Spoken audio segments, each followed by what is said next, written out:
Halo semuanya, apa kabar Bapak Ibu? Ketemu lagi dengan sahabat Anda di sini, Scott orang Indonesia ya. Kali ini kita akan membicarakan sesuatu yang menarik, yang saya pikir mungkin Bapak Ibu sudah pernah mendengarnya, mungkin ya, mungkin. Tetapi kali ini kita akan membahas lebih, kita akan melihat lebih jauh lah ya, karena ada yang menarik di sini karena ini sama-sama tentang data bocor. Nah, data bocor ini ada dua pihak yang akan kita lihat ya. Pertama yang bagaimana sebuah informasi itu dibocorkan oleh Hafsa, juga dibocorkan oleh Bjorka. Ya. Saya yakin Bapak Ibu pasti sudah tahu siapa Bjorka ya. Nah, kenapa ini menarik Bapak Ibu? Karena konsekuensinya apakah sebetulnya informasi yang dibocorkan oleh Bjorka ataupun Hafsa istri Muhammad ini membawa perasaan bangga pada para penggemarnya atau tidak. Nah, ini yang akan kita bahas ya. Karena apapun ceritanya ya, ketika Bjorka membocorkan data yang berhubungan dengan identitas orang-orang Indonesia dan macam-macam, bahkan dikabarkan membocorkan informasi rahasia negara, membocorkan surat-surat yang diterima oleh Presiden Jokowi. Nah, bagi para penggemar Bjorka, mereka sangat bangga ya. Saya nggak tahu juga kenapa. Tetapi ya sekalipun itu sebetulnya kalau sampai saat ini kan si Bjorka ini masih misteri ya. Nah, memang kasihan juga ada orang-orang yang sudah salah tangkap pula kan. Mereka pikir orang polisi menyangka itu Bjorka, rupanya itu masih bocah ingusan gitu ya. Nah, satu sisi bagaimana juga perasaan para penggemar Muhammad ya dan pengikut Muhammad lah ya, ketika Hafsah membocorkan sebuah informasi ketika Muhammad sedang asik-asik dengan Maria Kipti. Nah, gimana ya? Bagaimana dengan informasi kan? Bagaimana informasi ini bisa bocor ya? Dan itu yang akan kita bahas malam ini. Jadi jangan kemana-mana. Kita akan lanjutkan setelah yang satu ini.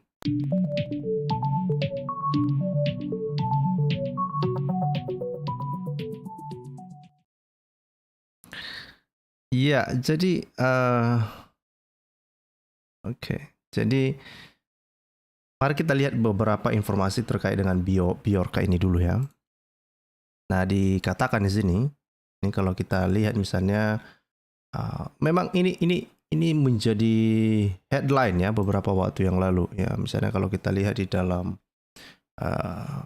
media nasional lah, misalnya CBNC misalnya ya.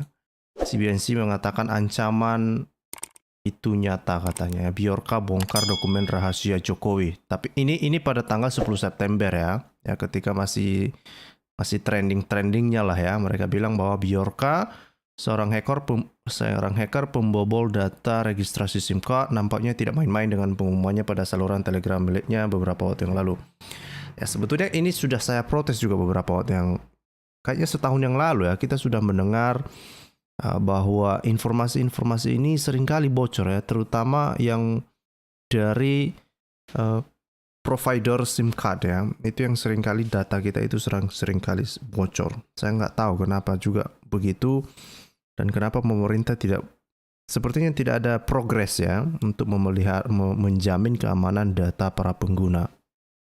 Nah, dan ini bocor lagi, bahkan diperjualbelikan di dark web atau situs-situs gelap ya. Nah, kemudian dikatakan kemarin hacker yang telah membobol 1,3 miliar data registrasi SIM card itu mengumumkan bahwa target selanjutnya adalah Presiden Jokowi, ya, Presiden Indonesia, meskipun tidak begitu jelas apakah ini masuk Jokowi atau presiden sebelumnya. Ya. Nah, ya mudah-mudahan lah, saya berharap ada perbaikan untuk sistem keamanan data kita juga ya. bahaya juga misalnya kalau ada data-data itu sampai diperjualbelikan, ada orang-orang yang mengambil keuntungan, ya yang menurut saya harusnya para provider ini yang harus dipidanakan juga karena mereka tidak bisa menjamin kerahasiaan pribadi pengguna. Itu penting sekali loh itu. Itu penting sekali. Ya. Nah, terus juga Bjorka ini mengancam akan membuka informasi-informasi tentang surat-surat yang diterima oleh Presiden Jokowi. Ya. Ini dikatakan di sini misalnya hacker Bjorka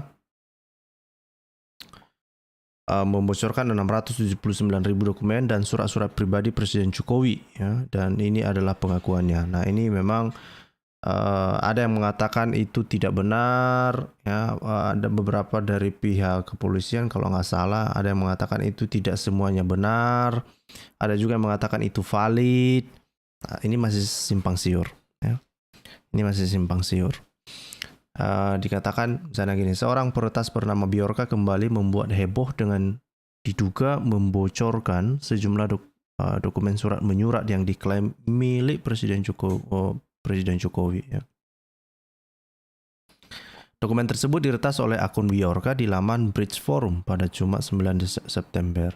Setelah membuat heboh publik karena membocorkan 105 juta titik data KPU yang diperjualbelikan di forum online, Bjorka mengaku kini berhasil membocorkan dokumen rahasia Presiden.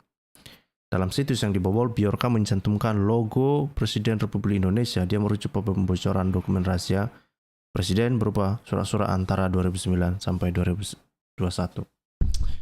Bagi saya sendiri, saya masih curiga ini benaran hacker atau bukan sih, gitu ya. Saya masih belum yakin ini benar-benaran hacker atau tidak. Tapi kemungkinan bisa saja sebetulnya Bjorka ini adalah orang-orang dalam, ya. Orang-orang dalam, mungkin orang-orang dalamnya orang Telkomsel itu mungkin, atau orang-orang dalamnya pemerintah juga. Kita nggak tahu, ya.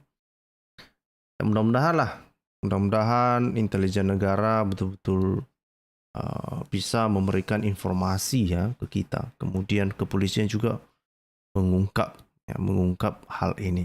Ya. Karena kalau tidak kan dipertanyakan ini kapasitasnya cyber security kita kan gitu ya, yang katanya itu punya kemampuan keahlian yang luar biasa. Ya. Saya berharap itu. Nah, kita terus mendukung mereka. Kita terus mendukung cyber security kita untuk mengamankan data, ya, bukan untuk menakut-nakuti orang. Nah, itu juga yang menurut saya kurang tepat, ya, ketika ada orang diancam-ancam begini. Ya, sistemnya yang salah kok orangnya pula yang ini. Sama seperti ini kan. Misalnya ada yang jembatan yang rusak, ya kan? Ya kan? Jembatan yang rusak, yang disalahkan jembatannya, kan lucu. Ya kan, yang disalahkan orang yang lewat di jembatan itu kan nggak lucu. Padahal yang harus disalahkan itu ya yang kontraktor pembuat jembatan itu dong. Iya kan? Itu yang harus dijerat. Itu satu. Atau setidaknya ya sudah perbaiki ulang jembatannya gitu. Nah, perbaiki ulang sistemnya. Kalau misalnya sistem database-nya KPU misalnya bocor, ya perbaiki dong sistemnya gitu. Atau misalnya sistem database-nya SIM card itu misalnya, ya, atau provider SIM card itu misalnya, ya, perbaiki sistemnya dong. Orang yang menemukan celah kok itu pula yang disalahkan. Itu menurut saya kurang tepat lah menurut saya. Nah, terlepas dari situ, ini intinya adalah informasi, ya, informasi yang dibocorkan gitu ya. Jadi ada data bocor, ya, data leak gitu ya. Nah, tapi menariknya adalah saya hanya teringat saja ini juga pernah kejadian kepada Muhammad, yang mana sampai ketika ada informasi bocor, ya, ada informasi bocor gara-gara dibocorkan oleh Hafsa, ini Muhammad ngamuk-ngamuk sampai dia bilang bahwa Allah SWT, malaikat, orang mukmin, terus apa lagi ya? itu yang akan nanti berhadapan dengan Hafsah, si pembocor rahasia gitu loh. Ya kan? Nah, mungkin beberapa Bapak Ibu yang sudah tahu mengenai informasi tersebut ya, yang ada di dalam surah Tahrim misalnya ya. Kalau Muslim belum tahu kisah ini, udahlah, maka dengarkanlah ini baik-baik ya. Silakan kamu bantah nanti apakah ini benar atau salah, saya nggak tahu. Silakan kamu bantah ya. Saya berharap kamu bantah dong.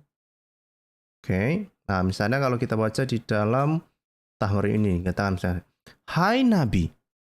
Ini coba kalau kita ikuti kisahnya ini, "Hai Nabi, mengapa kamu mengharamkan apa yang Allah halalkan bagimu? Kamu mencari kesenangan hati istri-istrimu, dan Allah Maha Pengampun lagi Maha Penyayang." Nah, pertanyaannya sebetulnya adalah kemudian apa sih yang diharamkan oleh Muhammad? Mengapa sampai Allah SWT itu marah-marah sama Muhammad? Nggak bilang sama Muhammad atau menurunkan ayat sama Muhammad, Muhammad, ngapain kau haramkan yang telah saya halalkan gitu ya. Nah, terus dibilang ayat 2 ya, sesungguhnya Allah telah mewajibkan kepadamu sekalian membebaskan diri dari sumpahmu, dan Allah adalah pelindungmu dan dia maha mengetahui lagi maha bijaksana. Nah, karena itu turun lagi ayat selanjutnya ya, karena udah terlanjur lah mungkin Muhammad bersumpah kan. Ya udah terlanjur lah Muhammad mengharamkan dirinya untuk sesuatu. Ya, turun ayat, ya udahlah ya, kamu bebas lah dari sumpahmu katanya ya, kata Allah SWT. Nah, terus ayat 3 dibilang, dan ingatlah ketika Nabi membicarakan secara rahasia. Nah, ini ada pembicaraan rahasia, coy. Coba perhatikan ya. Jadi Nabi membicarakan rahasia kepada salah satu istrinya, namanya itu Hafsah, suatu peristiwa. Nah, itu yang saya bilang, ya, ternyata si Hafsah ini kalau kita lihat kisah ini sepertinya nggak bisa dipercaya. Dialah yang membocorkan rahasia Muhammad, gitu loh. Ya? Dia membocorkan rahasia Muhammad gitu. Nanti kita lihat rahasia apa yang dibocorkan oleh Hafsah ini menurut tafsir para ulama Islam lah ya, para ulama Islam. Oke? Nah, apakah ini benaran ngeri? Kita nggak tahu lah, Pak ya. Apakah ini ngeri sedap? Saya juga nggak tahu. Oke? Kadaluarsa. Oke, jadi intinya Nabi membicarakan secara rahasia kepada salah seorang istrinya Hafsah, suatu peristiwa. Nah, pertanyaannya rahasia apa, peristiwa apa ya? Nah, terus dibilang, maka tak kala Hafsah menceritakan peristiwa itu kepada Aisyah. Jadi si Hafsah ini dia bocorkan kepada Aisyah. Dan Allah memberitahukan hal itu, ya, pembicaraan Hafsah dan Hafsah kepada Muhammad. Lalu Muhammad memberitahukan sebagian yang diberitakan Allah kepadanya dan menyembunyikan sebagian yang lain kepada Hafsah. Ya, jadi Allah SWT sepertinya juga ikut-ikutan untuk jadi ini ya. Jadi menguping gosip antara Hafsah dan Aisyah ya. Nah, setelah dia menguping pembicaraan antara Aisyah dan Hafsah, lalu Allah melapor sama Muhammad gitu ya. Dia melapor sama Muhammad, coy. Ya. Ini dibilang, coba perhatikan, Allah memberitahukan hal itu kepada Muhammad, ya melaporlah dia.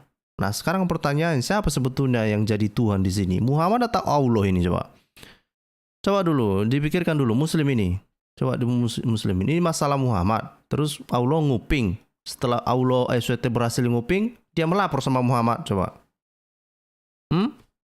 Ini sebetulnya yang Tuhan yang mana sebetulnya di sini? Oke. Lalu Muhammad memberitahukan sebagian yang diberitakan Allah kepadanya dan menyembunyikan sebagian yang lain ya.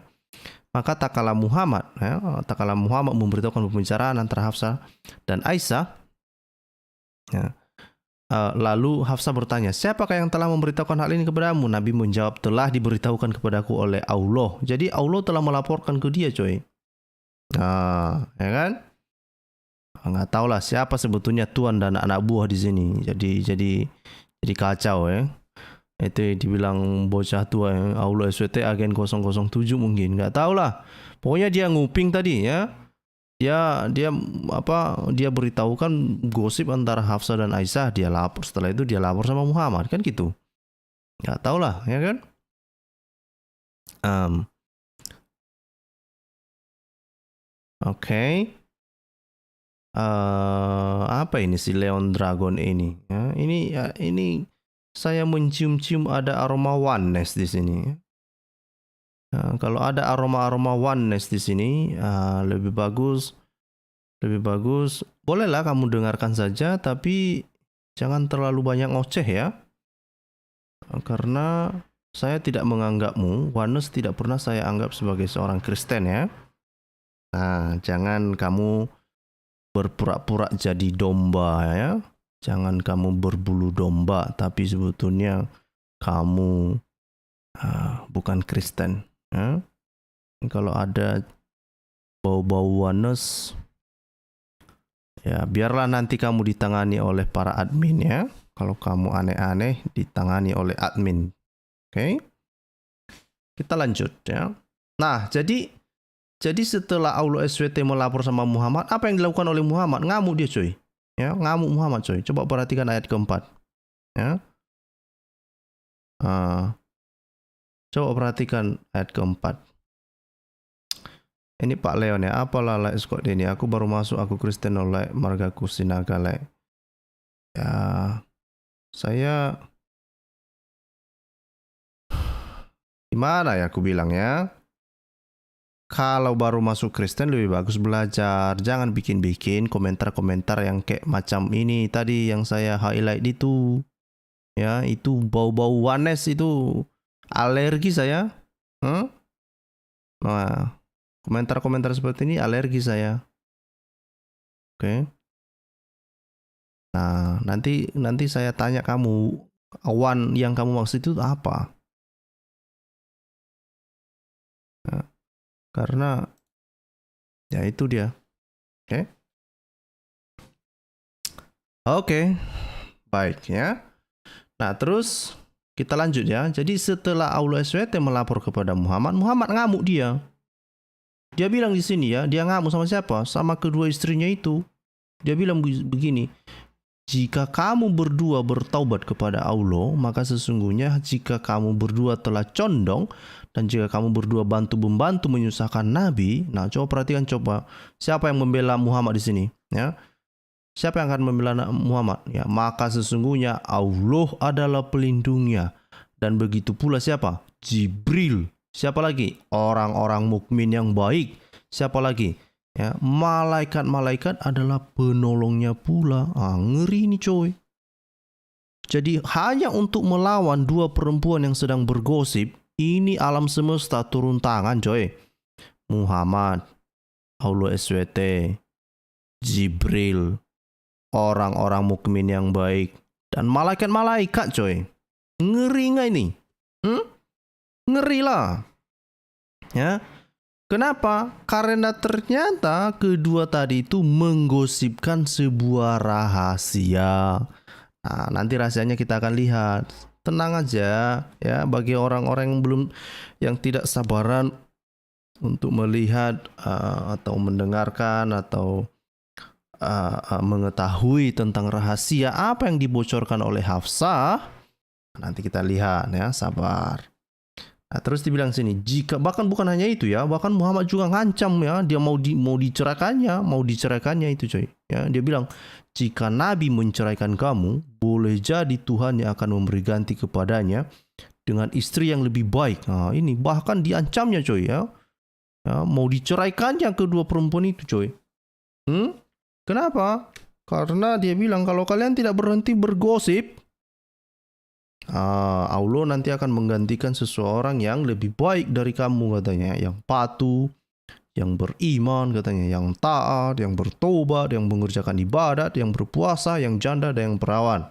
Katanya gitu, ya. Memang beberapa tafsir mengatakan bahwa ini ayat dari Umar ya.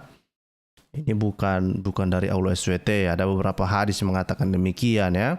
Katanya ini ayat dari Umar katanya. Oke.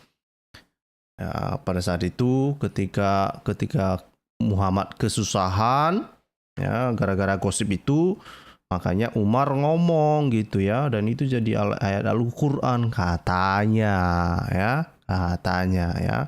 Makanya di ayat 6 dibilang kan, dibilang, hai orang-orang yang beriman, peliharalah dirimu dan keluargamu dari api neraka, dan bahan bakarnya adalah manusia dari batu.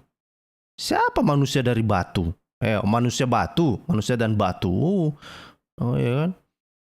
Rupanya bahan bakar di neraka katanya manusia dan batu. Ngeri coy ini, ya. Ngeri.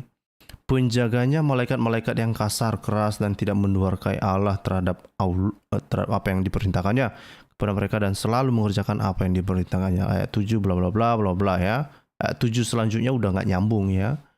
Nah, yang nyambung itu dari ayat 1 sampai 5. Ya kan? Nah, sekarang rahasia apa ya? Kalau kita kembali ke sini tadi ya, rahasia apa yang dibocorkan oleh Hafsah kepada Aisyah? Ya, rahasia Nabi.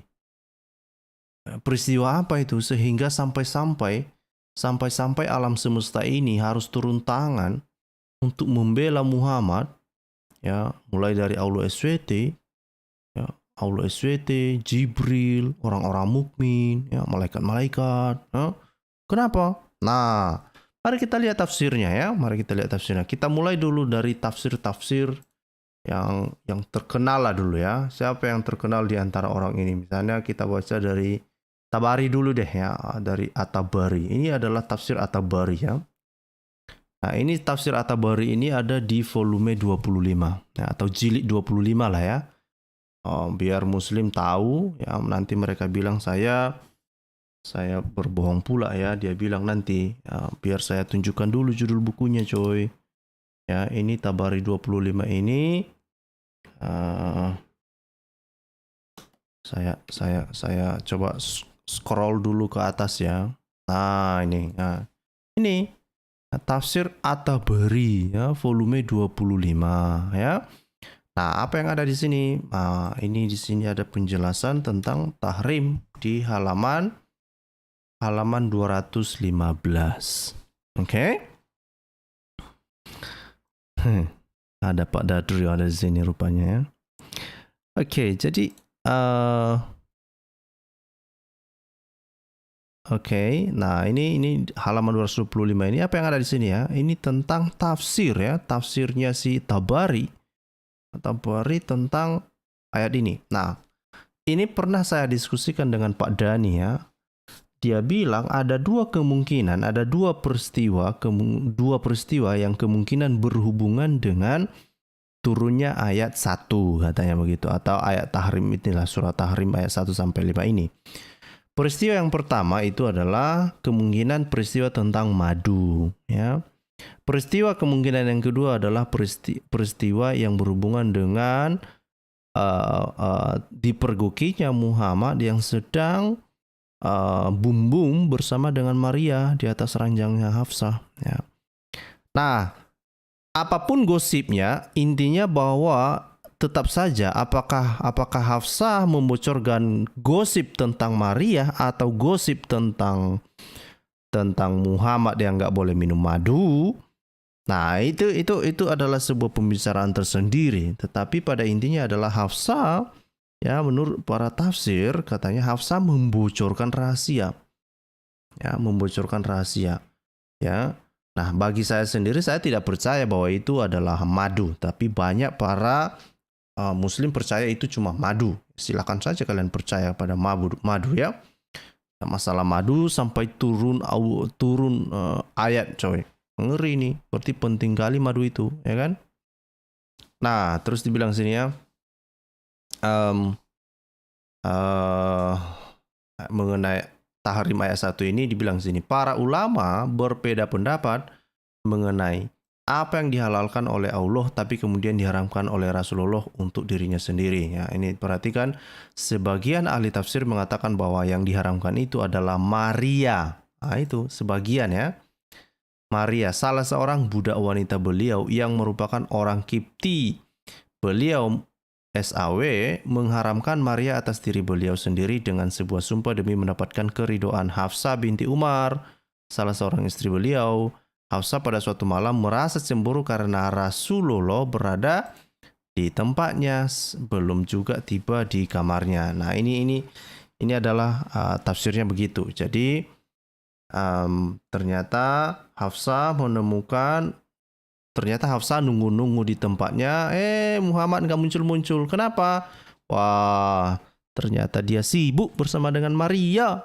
Itulah kira-kira yang disampaikan sini ya. Sebagian ahli tafsir ya. Nah, siapa-siapa yang berpendapat demikian, misalnya ini udah dikasih tahu ke kita ya. Misalnya itu siapa? Muhammad bin Abdurrahim. Ya. Nah, apa yang dikatakan oleh Abdurrahim ini bilang ya, Muhammad bin Abdurrahim Al-Barki menceritakan padaku, dia berkata, bla bla bla, Ibnu Abi Maryam ini Ibnu Abi Maryam ini menceritakan padaku, dia berkata, Abu Ghossan menceritakan kepada kami, dia berkata, Zaid, ya, banyak sekali orang yang membicarakan ini ya. Jadi kalau kita perhatikan di sini, ya, bukan hanya Hafsah yang bergosip dengan Aisyah ya. Ternyata gosip ini pun diteruskan oleh orang-orang ini ya. Ya, Ibnu Abi Maryam ya, Zaid bin Aslam ya kan. Nah, mereka mendengar kisah ini ya. Mungkin mereka dengar kisah ini setelah diceritakan oleh Aisyah ya, atau diceritakan oleh Hafsah. Ya, jadi ikut-ikutan mereka ini bergosip juga ya. Gak ngerti lah saya kenapa seperti itu ya kan. Dibilang di sini, Aslam menceritakan kepadaku bahwa Rasulullah, ini Nabi Suri Tauladan ini coy. Nabi Suri Tauladan menggauli Ummu Ibrahim dalam kurung Maria ya. Ini dikasih penerjemah ya. Di rumah salah seorang istri beliau, sehingga istrinya ini berkata, wahai Rasulullah, Anda melakukan ini di rumah saya dan di atas ranjang saya. Akhirnya Rasulullah mengharamkan Maria atas diri beliau. Istrinya tadi justru berkata, ya Rasulullah, bagaimana mungkin engkau mengharamkan sesuatu yang halal atas diri engkau? Rasulullah lalu bersumpah tidak akan menggauli Maria lagi. Bersumpah dia coy ya. Udah ketahuan dia bersumpah, dia nggak mau lagi dia. Tapi datang Allah SWT, dia bilang ya, Allah SWT bilang, aduh, Muhammad, kenapalah kau bersumpah? Kenapalah kau mengharamkan sesuatu yang halal? Itu sudah halal bagimu cuy. Ngapainlah kau haramkan yang sudah halal? Gitu ya. Nah, Rasulullah ini bersumpah pula ya. Nah, makanya dibilang lantaran itulah Allah menurunkan ayat. Nah, ayat apa? Hai Nabi, mengapa kau mengharamkan apa yang Allah halalkan bagimu? Halal bagimu itu coy. Ya, kamu ini kan Nabi Suri Tauladan. Ya, jadi halal bagimu untuk wi dengan babu. Ya, wi dengan budak itu halal bagimu itu Muhammad. Aduh. Masa kamu lebih peduli sama istrimu daripada gua? Gitulah kira-kira yang dibilang oleh Allah SWT kan gitu ya. Halal coy. Halal ya, seperti yang bilang Pak BMW katanya. Halal itu coy. Nah, ini halal bagi Nabi Suri Tauladan coy. Ya. Halal ya. Nah, ini ya, apakah Hafsah ini hacker? Enggak lah ya, enggak ya. Dia melihat mata kepala sendiri kurasa ya. Ini kayak macam di film-film. Cuma kan mungkin Hafsah ini perlu mendatangkan 4 saksi mungkin ya. Ya, mungkin Hafsah perlu mendatangkan 4 saksi nih, harusnya gitu ya. Oke. Nah, terus Zaid berkata, kalimat kamu haram atas diriku dianggap sumpah sia-sia ya. Nah, siapa lagi yang menceritakan gosip ini? Ya, ini si Yakub. Yakub menceritakan gosip juga yang sama ya. Dia bilang berkata, Ibnu Ulayyah menceritakan kepadaku, dia berkata, Daud bin Abi Hin menceritakan kepada kami, sesungguhnya Nabi SAW. Nabi SAW ini coy. SAW, memangnya namamu punya SAW enggak ini? Coba siapa yang punya SAW di namanya di sini? Yang ada cuma BMW. Oke. Ini Nabi SAW ini Nabi Suri Tauladan coy. Ya, ini SAW ini kayaknya Suri Tauladan au. Ya kan? Suri Tauladan au mengharamkan budak wanitanya dengan mengilanya. Kenapa? Ya, itu Dibilang sini, beliau mengharamkan yang halal, padahal tentang sumpah ini Allah telah menentukan. Sesungguhnya Allah telah mewajibkan kepadamu sekalian membebaskan dirimu dari sumpahmu. Ngeri coy. Jadi kalau kamu bersumpah, kamu bebas, nggak perlu. Halal bagimu coy. Ngeri nih. Saya juga pengen juga ini Allah SWT ini ya, membebaskan kita dari sumpah kita ya coy. Sumpah-sumpah lu di situ, tapi kita bebas. Aduh, siapa sih yang nggak butuh itu? Pak Rudi butuh nggak tuh kayak gitu-gitu? Misalnya mau bersumpah sama kawan, bilang aja itu nggak dari hati gua itu. Jadi lu bebas dari sumpah lo, ya kan? Ya, atau misalnya kamu mau misalnya membuat kesepakatan dengan orang-orang lain misalnya, tapi kamu bilang saja itu bukan dari hati gua, saya hanya bersumpah untuk menyelamatkan diri gitu, ya kan? Nah, siapa sih yang nggak butuh kayak gitu-gitu, ya kan? Nah, ini dibilang link Diablo itu sumpah palsu namanya. Itu sumpah palsu kalau bagi orang normal. Bagi Allah SWT enggak. Enggak lah, itu bukan sumpah palsu, itu bukan sumpah palsu itu. Itu sumpah yang tidak mengikat mungkin. Gitu dong. Jangan begitulah ya. Nah, ini ngeri lah. Ngeri ini coy. Ngeri. Ya, ngeri nih. Oke. Nah, ada banyak orang menceritakan gosip tentang Muhammad yang bum-bum dengan Maria ini di atas ranjangnya Hafsah ini ya. Ada banyak ya. Si Yunus ya. Siapa lagi? Yunus ya. Bisar ya. Mereka semua mengatakan hal yang sama. Ibnu Abdil. Siapa? Ini si Yunus ini banyak kali ceritanya ya kan? Ini banyak kali cerita mereka orang ini ya. Nah, dan bukan hanya itu ya, di dalam ceritanya si Yunus ya, ini lebih menarik ini, coba diperhatikan nih. Yunus menceritakan kepada kami. Apa yang diceritakan oleh si Yunus? Ya, dia berkata, Ibnu Wahab mengabarkan kepada kami. Ia berkata, Ibnu Zaid berkata tentang firman Allah, hai Nabi, mengapa kamu mengharapkan apa yang Allah halalkan bagimu? Ia berkata, ini berkata, ayahku, ini ayahnya berkata coy, salah seorang istri Nabi memergoki Rasulullah. Dipergoki coy, dipergoki. Bersama budak wanitanya di rumah sang istri tersebut. Ngapain sih lu? Kok dipergoki? Bikin malu aja lu. Tapi katanya Nabi suri tauladan, tapi dipergoki istri deh. Aduh, emangnya istri yang ke-9 itu, yang 9 orang masih kurang? Aduh, tapi katanya Nabi suri tauladan. Wah, ada miliaran orang yang percaya bahwa ini nabi yang sempurna. Katanya ini manusia yang sempurna katanya. Ada budak diembat juga nih. Udah diembat di atas ranjang istri lagi diembatnya. Aduh. Ini kayak mana lah ini, ya? Maka dia berkata, coy, wahai Rasulullah, bagaimana mungkin ini bisa terjadi padahal aku wanita yang paling lemah di antara para istrimu, ya kan? Lalu apa dibilang Rasulullah? Rasulullah ini coy, Rasulullah lalu bersabda kepadanya. Ini mantap ini coy, sabda Rasulullah ini coy. Ya, yang menonton harus menghafal ini. Ini harus dihafal ini. Ini sabda ini. Oke, ini sabda ini.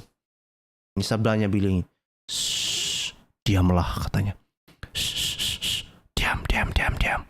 Jangan beritahukan ini kepada siapapun. Gitu. Itu dibilang Muhammad coy. Ya, itu dibilangnya sama si Hafsah ya. Coba baca ini ya. Muslim juga lah. Saya berharap Muslim ini menghafal ini juga. Ini sabda beliau ini coy. Ini sabda beliau ini. Diamlah. Jangan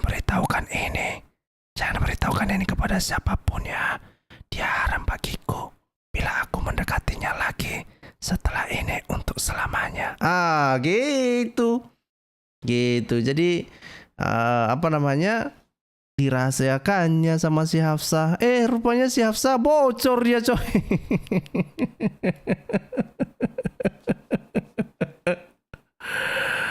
Aduh. Aduh.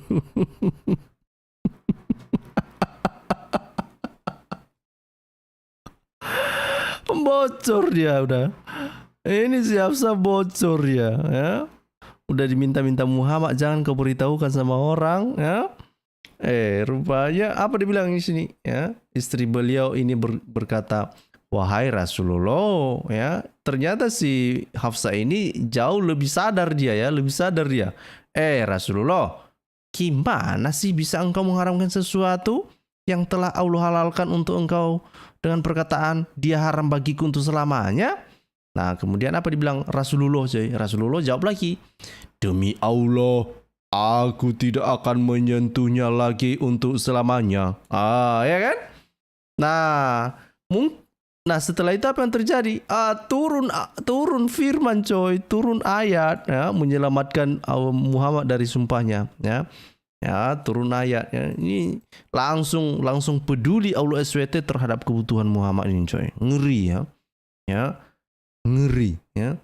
Ya, mungkin udah tahu lah dia kebutuhan Muhammad ini memang, aduh, ini kalau nggak diizinkan, ini kalau diharamkan ini sama Muhammad, bisa kacau dunia ini, mungkin gitu. Makanya turun ayat ya, dia bilang, "Hai Nabi, mengapa kamu mengharamkan apa yang telah halalkan bagimu?" Gitu, coy. Gitu, coy. Kalian ingat nggak misalnya, ini out of topic ya. Nah, kalian pernah mendengar tentang kawin mutah ya kan? Kawin mutah ya. Kawin mutah itu kan kawin dengan membayar sesuatu kepada perempuan dalam jangka waktu tertentu ya. Nah, pada saat itu Muhammad bersama dengan kawan-kawannya, pengikutnya lah ya, mereka itu sedang berperang. Terus pengikutnya mau melakukan mutah, terus mereka tanya kepada Muhammad, apakah kami harus mengebiri diri kami atau gimana ini? Nah, sebetulnya mereka meminta izin untuk kain mutah ya. Terus Muhammad bilang, "Aduh, jangan kau haramkan apa yang telah dihalalkan Allah," katanya gitu ya. Jadi Muhammad mengizinkan kawin mutah. Coba perhatikan. Apa yang terjadi misalnya sama pengikut Muhammad kalau misalnya mereka tidak diizinkan untuk kawin mutah? Mungkin kacau dunia ini, coy. Mungkin ya. Mungkin sama dengan ini. Apa yang terjadi di dunia ini kalau misalnya Allah SWT tidak menurunkan ayat ini untuk membolehkan Muhammad kembali bumbum dengan Maria Kipti? Coba, bisa meledak ini, coy. Bukan hanya bulan saja yang terbelah dua, ya kan? Bisa-bisa bumi ini terbelah dua kalau Nabi nggak jadi, kalau Nabi berhenti bum dengan Maria, coy. Ngeri ini, coy. Ngeri, ya, ngeri. Nah, kita lanjut ya. Ada banyak ini yang menggosip ini, bukan hanya si Yunus ya. Ini dari Husain juga ya, dari Husain ya. Nah, terus siapa lagi yang menceritakan ini? Siapa misalnya Ibnu Humaid ya, Ibnu Humaid. Nah, terus ada pendapat yang lain, coy. Ada yang pendapat yang lain ya, dibilang sini. Sementara ada yang berpendapat bahwa Rasulullah hanya mengharamkan budak wanitanya ini dan Allah menetapkan bahwa pengharaman tersebut sama dengan sumpah sehingga wajib ditebus dengan kafarah ya, sebagaimana diwajibkan kepada orang-orang bersumpah lalu ingin mencabut sumpahnya itu, ya kan? Nah, jadi ini tidak mereduksi kisah ya, ini tidak mereduksi kisah bahwa memang ada kisah yang menceritakan tentang Muhammad yang dipergoki oleh Hafsah sedang bum dengan Maria Kipti di atas ranjangnya. Ya kan? Nah, ngeri nih. Ya, ngeri nih, coy. Dan ini Nabi suri tauladan ini ya. Jangan kalian protes. Gak boleh protes. Ini Nabi suri tauladan, gak boleh protes, coy. Ya, terima saja, coy. Ya, protes-protes. Jangan. Kalian ingat-ingat aja lah Umi Kirfa itu ya. Umi Kirfa ketika dia protes-protes, ketika dia memprotes Muhammad, apa yang terjadi sama Umi Kirfa? Kalian ingat-ingatlah itu. Oke? Nah, jangan coba-coba memprotes ya. Jangan. Bahaya. Bahaya. nanti ada orang-orang yang membantu Allah dan Rasulnya. Gimana mereka membantu Allah dan Rasulnya? Menghilangkan nyawa orang, coy. Nah, tapi katanya ini agama damai, coy. Ini agama yang mengajarkan akhlak dan moralitas yang baik, coy. Gitu katanya. Gitu katanya, coy, ya. Nah, ini rupanya Pak Wiwin. Kayaknya Pak Wiwin baru sampai, ya kan. Salam, Tuhan memberkati kita semua sekalian, katanya. Salam Pak Wiwin. Nah, ini ada Kobeni, semoga diberikan hidayah, Scott. Hidayah apa ini maksudnya dulu, ya? Hidayah untuk mengikuti perilaku Muhammad. Begitukah? Nah, saya tidak butuh itulah, ya kan? Saya tidak butuh lah. Ya, saya jijik lah, ya. Saya terus terang aja samamu lah, Kobeni, ya. Kobeni, saya terus terang aja lah samamu, ya. Bahwa saya jijik melihat ada orang yang mau bum-bum dengan budak padahal dia punya istri yang sah, coy. Katanya sih sah, ya. 9 lagi istrinya. Tapi masih kurang aja kah itu? Masih kurang aja kah yang 9 orang itu sehingga harus bum-bum dengan budak juga? Itu yang kamu bilang saya harus dapat hidayah? Itu nggak perlulah saya hidayah kayak gitu. Jijik saya itu. Dan saya yakin banyak orang-orang mendengarkan ini yang ada di live chat, jijik mereka dengan perbuatan begitu, coy. Janganlah kau ajak-ajak kami ke situ. Aduh, saya yakin sekali moralitas dan akhlak yang dimiliki oleh mayoritas yang mendengarkan video ini saat ini itu jauh lebih baik. Kenapa? Pertama, mereka tidak mau menggauli pembantunya. Saya yakin di semua yang ada di live stream ini, dan mungkin saja dirimu sendiri, Kobeni, ya, mungkin saja dirimu sendiri. Sebetulnya saya yakin di dalam hatimu, kalau kamu setia kepada istrimu, tidak mungkin kamu mau bum-bum dengan pembantumu. Gak mungkin itu. Gak mungkin. Tapi kalau kamu mau meneladani Muhammad, ya tentulah kamu ya nggak apa-apalah samamu. Kalau ada budakmu di rumah, kamu bum-bum juga, ya kan? Bisa-bisa saja kamu bawa di atas ranjang istrimu, bisa-bisa saja, ya. Dan sekali lagi saya tidak tertarik dengan itu, ya. Tidak tertarik deh. Ya. Nah, coba kita lihat ya, mereka yang berpendapat demikian, coba bla bla bla bla bla bla, ya. Semua ini panjang nih ceritanya ini. Panjang ceritanya, ya. Ini jadi sekali lagi ya, coba perhatikan antara data atau antara informasi yang dibocorkan oleh Bjorka dan informasi yang dibocorkan oleh Hafsah istri Muhammad ini, ya, rahasia lah ya, ini rahasia ini, coy.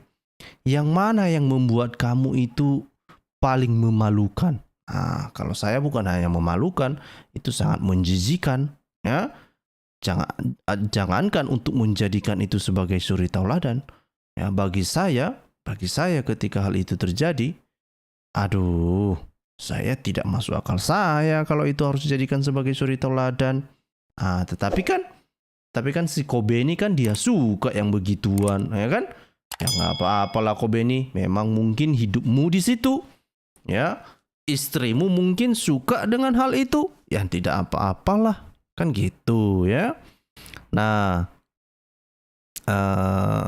ya, kenapa kok ini si Kobe ini kok pura-pura nggak dengar dia, ya, nggak tahu lah, ya, mungkin pura-pura nggak dengar dia, ya. Mungkin baru sadar dia, ya kan, komentar kok apa ya, komentar dia kok diladeni, ya, mungkin itu dalam pikirannya, kan gitu, ya.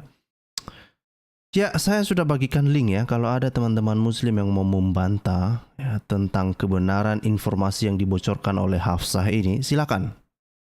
Silakan, saya sudah bagikan link. Ya. Dan sekali lagi, mungkin muslim sakit kupingnya mendengarkan ini. Tapi ini saya coba kasih kamu perbandingan deh, ya. Saya kasih kamu perbandingan apa yang dilakukan oleh Kainama hari ini, ya. Apa yang dilakukan oleh Kainam hari ini? Coba perhatikan misalnya ya. Ayasof. Nah, coba. Nih. Ini fitnahnya si Kainam hari ini. Dia bilang bahwa Yesus yang terhormat katanya tidak pernah disalib. Itu adalah fitnah itu. Kalau kamu bilang bahwa yang tidak disalib itu adalah Isa, ya nggak apa-apa dong. Kita juga nggak masalah. Ya silakan aja kamu bilang Isa itu tidak disalib. Tapi ketika kamu bilang Yesus tidak pernah disalib, nah itu fitnah itu. Itu fitnah itu. Ya, fitnah itu. Nah, tetapi sekalipun kalian melancarkan fitnah yang luar biasa itu, tapi apa yang kita lakukan di sini? Apakah saya memfitnahmu? Enggak. Apakah saya memfitnah Hafsah? Enggak. Apakah saya memfitnah Muhammad? Enggak juga.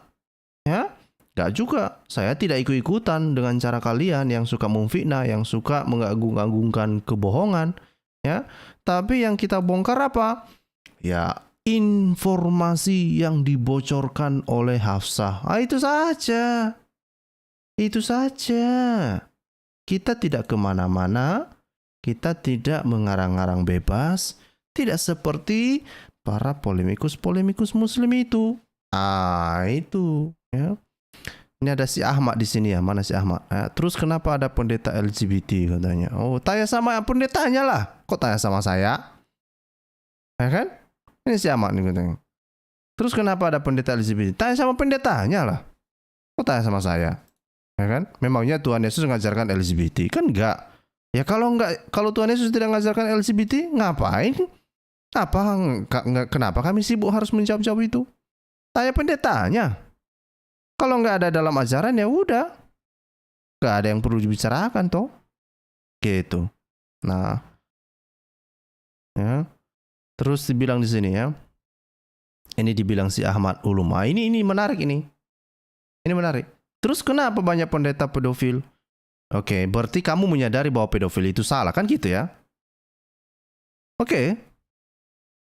Coba Ahmad Ulum ya. Coba dulu kita dengarkan dulu dari si Ahmad Ulum ini.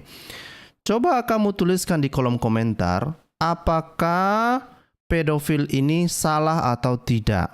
Coba dulu ya. Kita dengarkan dulu apakah si Ahmad Ulum ini seorang muslim yang unyu-unyu berani dia mengatakan apakah pedofil salah atau tidak.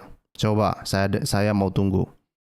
Saya mau tunggu. 1, 2, 3, 4, 5, 6, 7, 8, 9, 10. Ayo, mana nih Ahmad Ulum? Udah 10 detik nih, habis waktu. Bilanglah. Silakan dijawab dong, pedofil baik atau buruk? Itu aja kan, susah banget sih. Coba. Ya, itu aja nggak berani dijawab. Ini kan lucu-lucu ya kan, lucu-lucu. Aku nggak ngerti kenapa orang ini lucu-lucu. Nggak berani bilang buruk, nggak berani juga bilang baik. Ini mana ini? Aku nggak paham lagi lah kalau gitu. Ya. Di sini sudah bergabung dengan kita Pak Wiwin ya. Salam Pak Wiwin, selamat malam Pak. Apa kabar Pak? Halo Pak Wiwin. Ya di sini sudah bergabung dengan kita Pak Wiwin. Apa kabar Pak Wiwin? Salam Pak.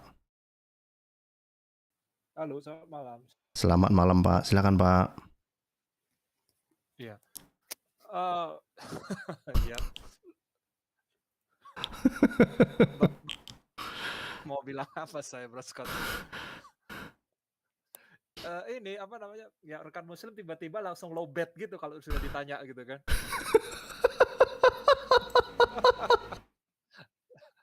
Sinyalnya langsung hilang gitu, Bro Scott.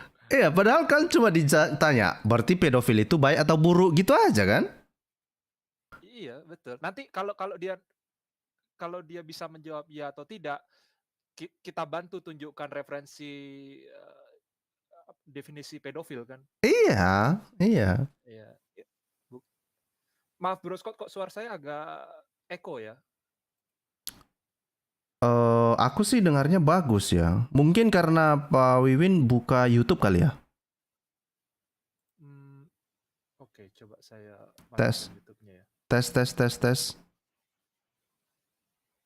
Hmm, oke, Ah, ah, oke, ah, kayaknya ah. sekarang sudah lebih baik. Begini, Oke. begini Bro Scott, terkait topiknya malam ini gitu ya. Jadi saya sebenarnya bertanya-tanya ini Bro Scott, apakah sebenarnya Muslim ini malu atau tidak sih dengan referensi yang sudah kita tunjukkan, termasuk yang malam ini dan yang sebelum-sebelumnya sudah Bro Scott munculkan ya melalui video-video sebelumnya. Mereka malu atau tidak sih Bro Scott menurut Anda? Nah, itu sebetulnya juga yang menurut saya menarik ya untuk ah, dipahami lah. Kita nggak tahu ini gimana ini teman-teman Muslim. Tapi kayaknya mereka pura-pura nggak dengar ya. Ketika kita tanya secara spesifik, lalu mereka pura-pura nggak dengar, Pak. Itu. Iya.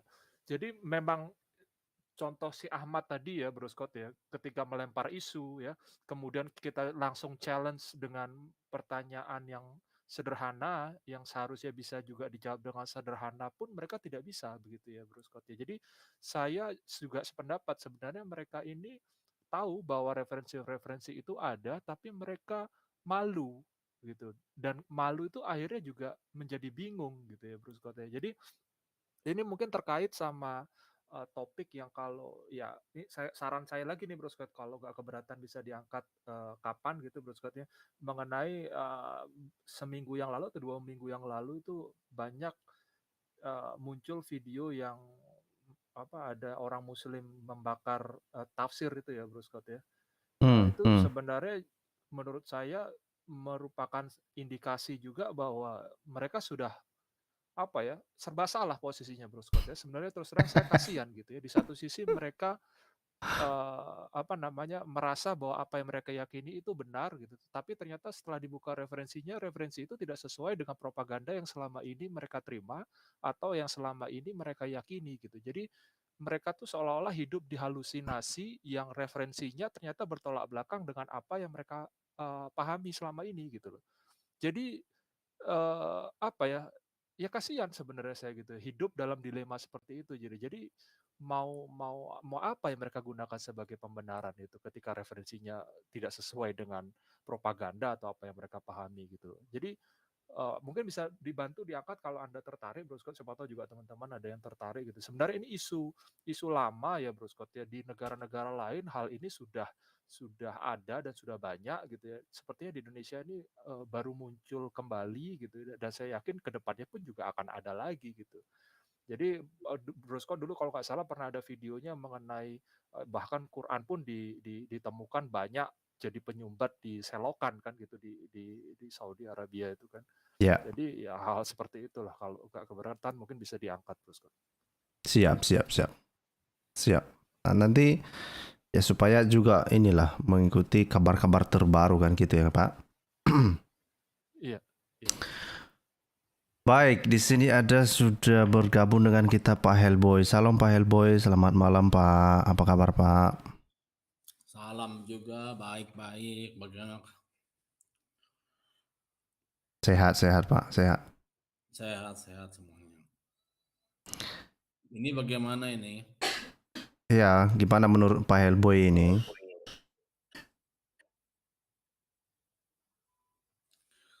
Ya, itunya rahasianya belum dibilangin. Kenapa rahasianya?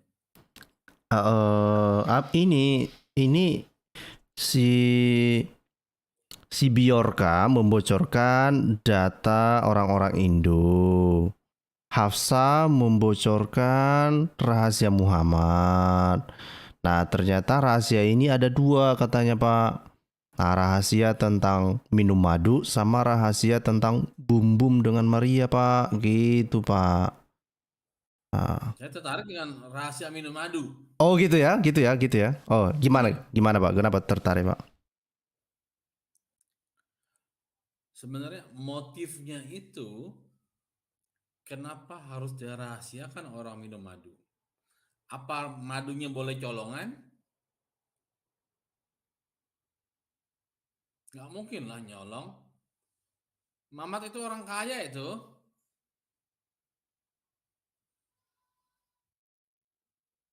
Udah pastilah Pak, itu 1/5 bagian dia Pak. Iya, jadi kan untuk kan nggak mungkin dia nyolong enggak lah ya. Kalau dia ngerampas dari musuhnya kan dia bisa bilang bahwa ini memang milik dia kan. Menang rampasan perang milik dia. Jadi Ya. kenapa harus apa sembunyi-sembunyi sampai dirahasiakan? Nah, itu dia. Rahasia di balik rahasia. Kalau eh yang tidur sama pembantunya mah itu mah bukan normal tuh. Banyak orang begitu. hmm.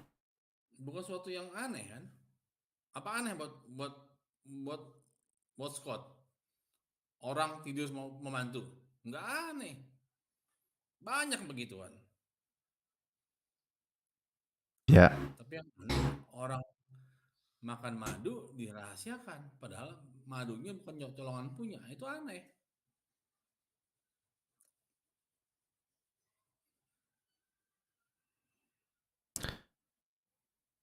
Ya itu. Nambah ini lagi ya. Nambah tugas lagi. Membuka rahasia. Mencari motif.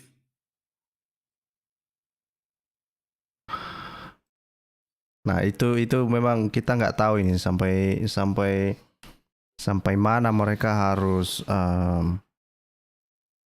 pura-pura. Saya kurang tahu juga ini Muslim ini sebetulnya pura-pura nggak malu atau pura-pura nggak dengar gitu. Nggak tahu juga saya Pak. Nah, kecuali ini cerita yang dibuat-buat. Jadinya banyak ini ya, banyak bolong-bolongnya jadinya ya. Kalau cerita dibuat-buat bisa bolong-bolong jadi. Kenapa motifnya? Dia nggak tahu motifnya kenapa. Sampai si Mamat itu merahasiakan jam makan madu. Iya kan? Kalau itu dibuat-buat ya orang pasti tanya bingung dia ya.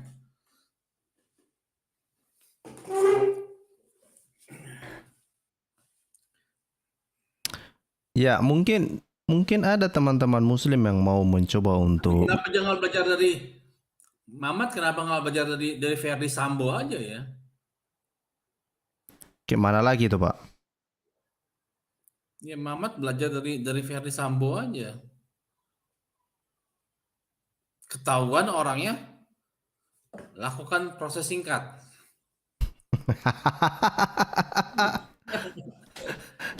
Enggak lah, Iya kan? tapi kan dia ini kan pelaku Pak. Dia kan yang dipergoki, bukan yang memergoki Pak.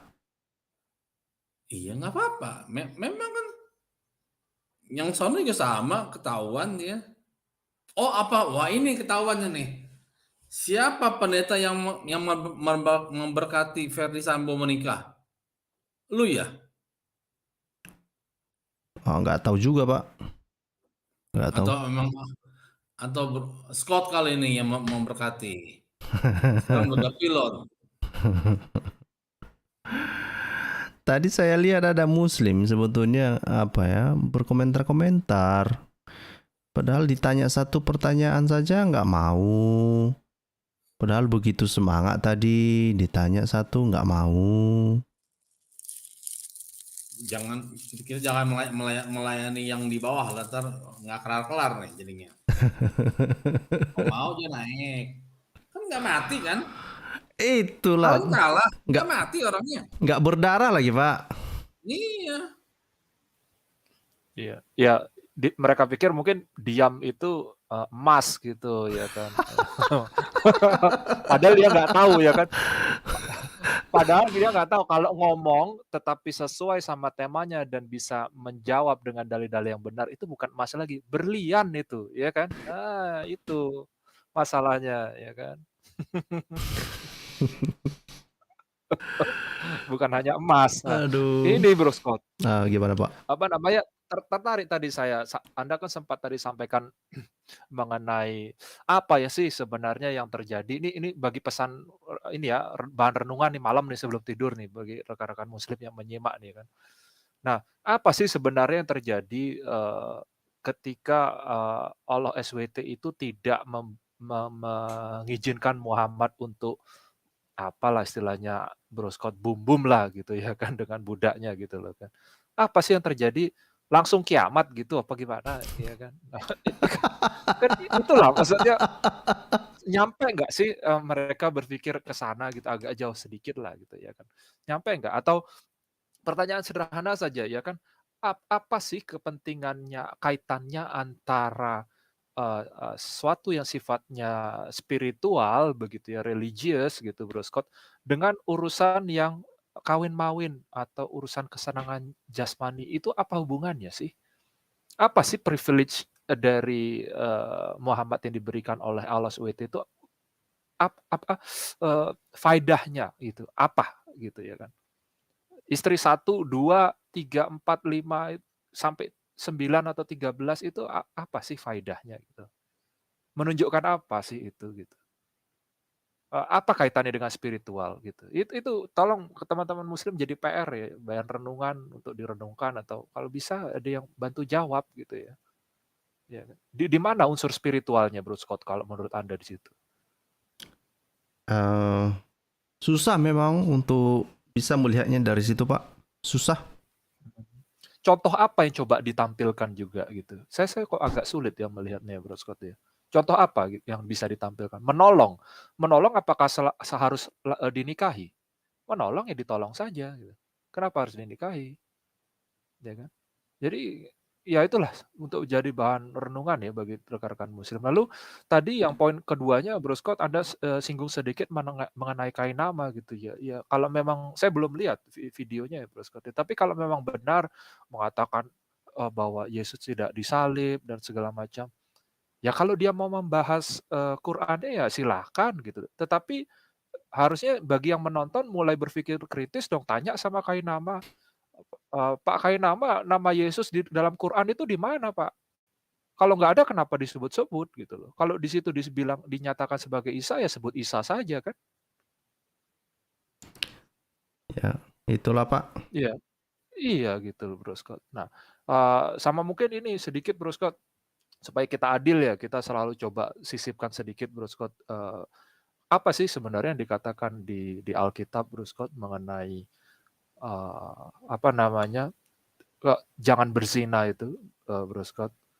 Dikatakan bahwa dengan melihat, mengingini saja itu sudah berzina kan begitu ya Bro Scott ya? Iya, Di iya. ayat berapa itu Bro Scott? Maaf saya agak lupa ini. Maaf sebentar coba mungkin kita lihat ya. Mana nih?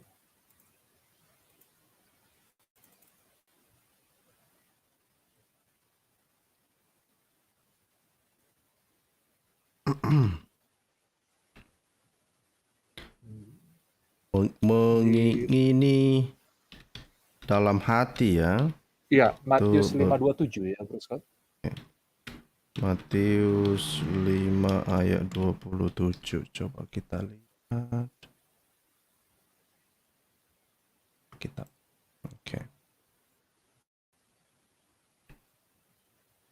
Kalau kita baca ini ya. 5:27-28 dibilang di sini. 28 ya. Kamu telah mendengar firman, jangan berzina. Tapi aku berkata kepadamu, setiap orang yang memandang perempuan serta menginginkannya sudah berzina dengan dia di dalam hatinya. Seram Ya. ini. Ya, jadi jangankan melakukan gitu, berpikir untuk melakukan saja itu sudah salah gitu ya. Sekarang silakan Anda pikirkan tuntutan moral yang mana yang lebih tinggi gitu ya kan. Yang berpikir jelek saja sudah salah dan yang dibandingkan dengan yang sudah melakukan ketahuan terus keluar itu tadi ya kan Bro Scott bilang tadi keluar langsung sabdanya jangan kasih tahu siapa-siapa ya gitu.